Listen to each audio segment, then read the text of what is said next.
The blood was still warm when I found him, the 23rd of December, 1954, 11:30 p.m., a 16-year-old boy lying in the snow behind Murphy's Deli on 125th Street.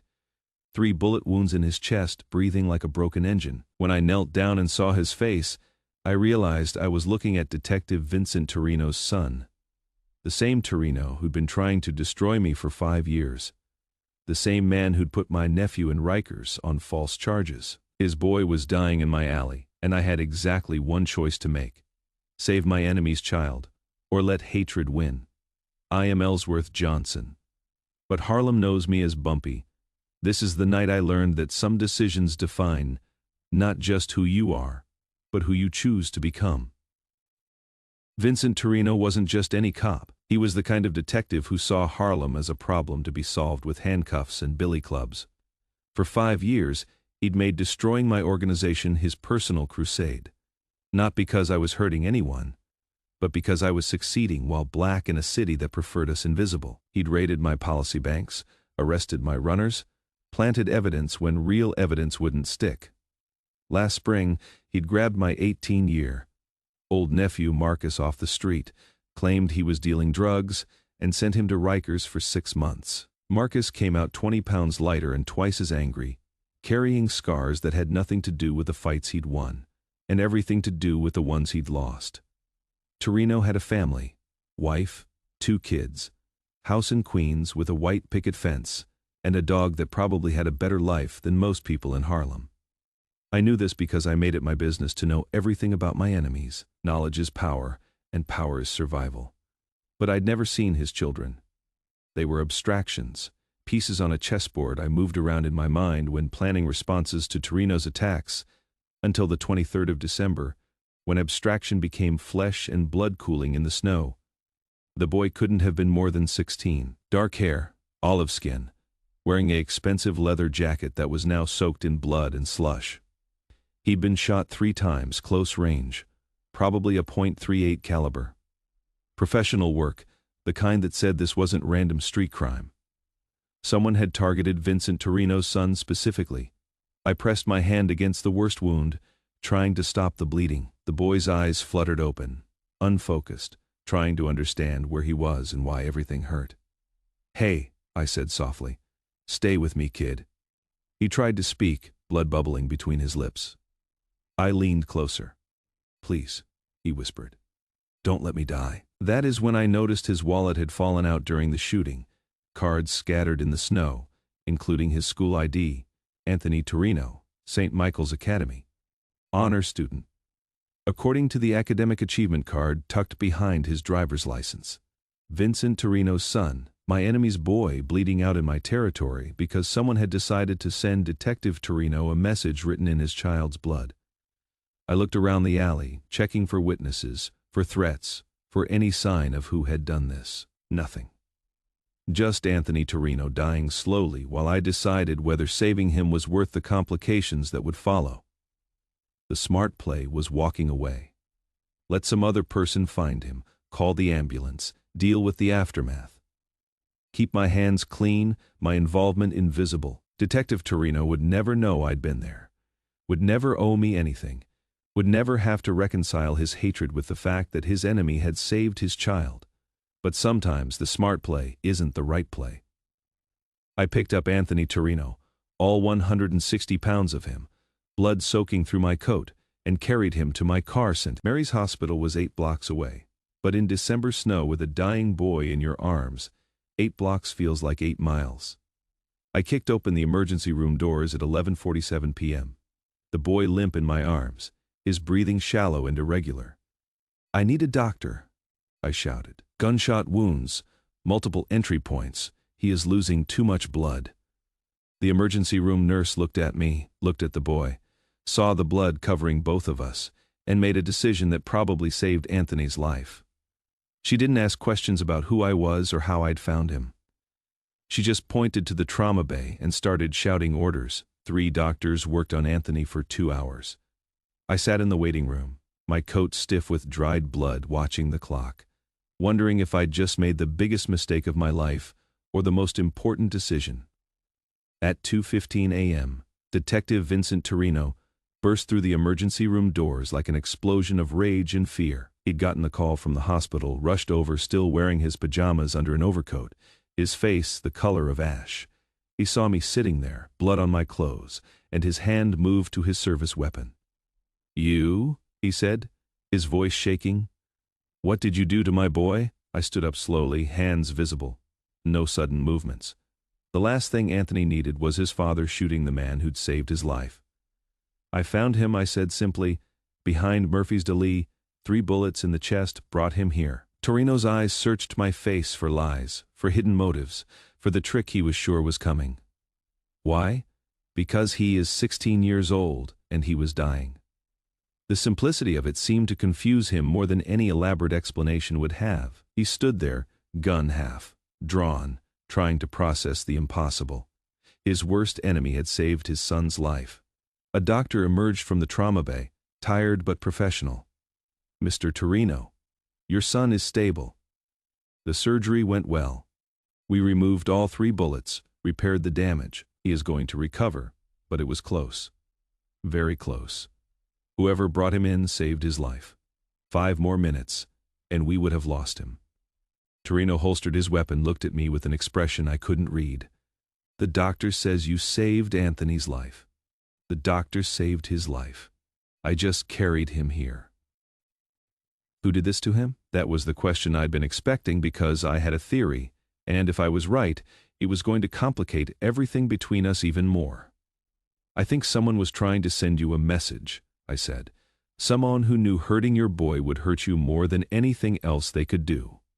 Torrino's face darkened. "You know who?" I nodded. "Tony Marconi." The name hit Torrino like a physical blow. Tony Marconi ran numbers for the Genovese family, had been trying to muscle into Harlem territory for months. More importantly, he'd been pressuring Torrino to look the other way while he expanded his operations. When Torrino refused to be bought, Marconi had gotten creative with his persuasion techniques. "Marconi came to see me last week," I continued. "Wanted to discuss a partnership, cutting you out of the equation entirely. I told him Harlem wasn't interested in his particular brand of business. He didn't take it well, so he shot my son to get at both of us? Shot your son to punish you for being honest, to scare you into cooperation, and to frame me for it. If I hadn't found Anthony when I did, if he'd died, who do you think would have gotten blamed? The black gangster whose territory the shooting happened in, or the Italian mobster nobody can prove was involved?" Torrino sat down heavily in one of the plastic waiting room chairs. For the first time since I'd known him, he looked older than his 40-something years, worn down by the weight of being an honest cop in a corrupt city. "Why did you save him?" he asked finally. "You had every reason to let him die. I've made your life hell for 5 years." I sat down across from him, choosing my words carefully. "Detective Torrino, you and I have been at war for a long time. You think I am a criminal who needs to be stopped. I think you are a cop who doesn't understand the difference between helping a community and controlling it. But Anthony isn't part of that war. He is just a kid who got caught in the crossfire. And now what? You think saving my son changes things between us?" "I think," I said slowly, "that maybe we've been fighting the wrong enemy." The next few hours were strange. Torrino and I sat in that hospital waiting room, 2 men who'd spent years trying to destroy each other, united by concern for a boy who connected us whether we liked it or not.